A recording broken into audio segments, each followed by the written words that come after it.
ಕ್ರೂರವಾಗಿ ಹತ್ಯೆಯಾಗಿರುವ ಐಶ್ವರ್ಯ ಹಾಗೂ ಪ್ರಶಾಂತ್ ಜಾತ್ರೆಯಲ್ಲಿ ಪರಿಚಯವಾಗಿ ಸ್ನೇಹಿತರಾಗಿದ್ರು, ಬಳಿಕ ಪರಸ್ಪರ ಪ್ರೀತಿ ಮಾಡುತ್ತಿದ್ರು ಎಂದು ನಗರ ಪೊಲೀಸ್ ಆಯುಕ್ತ ಯಡಾ ಮಾರ್ಟಿನ್ ಮಾರ್ವನಾಂಗ್ ಹೇಳಿದ್ರು.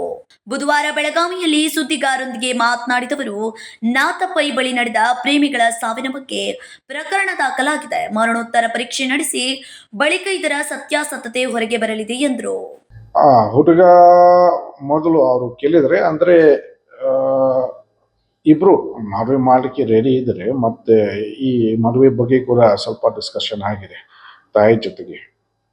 ಮತ್ತೆ ರೀಸನ್ ಆಗಿ ಕೂಡ ಹಾಗೆ ಡಿಸ್ಕಷನ್ ಆಗಿದೆ.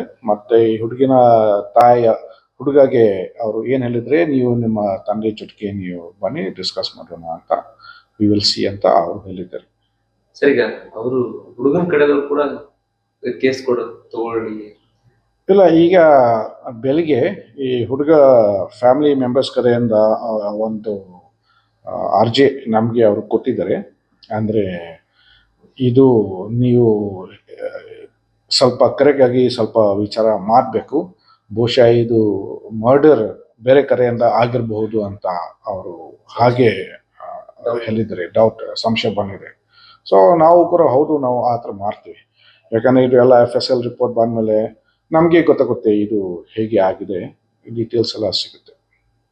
Vinod Kolkar, KMM Kannada news, Belagavi.